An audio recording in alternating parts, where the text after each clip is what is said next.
Salaamu calaykum. Maanta waxaan halkan u joognaa inaan dadka Soomaaliyeed xusuusino muhiimadda ay leedahay inay fahmaan xaqooda iyo waxa ay dawladdu tahay. Dalka Soomaaliya waa dalkiina, waxaadna xaq u leedihiin inaad su'aalo weydiisaan mas'uuliyiintiina, lana xisaabtantaan, hubisaana in dawladdu idin shaqayso.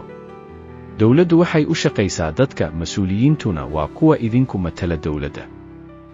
Qabyaaladdu waa cudur waxyeello weyn leh. Waxay keentaa in aan ku dhisanno dad aan tayo lahayn, halka kuwa kartida leh la iska indho tiro.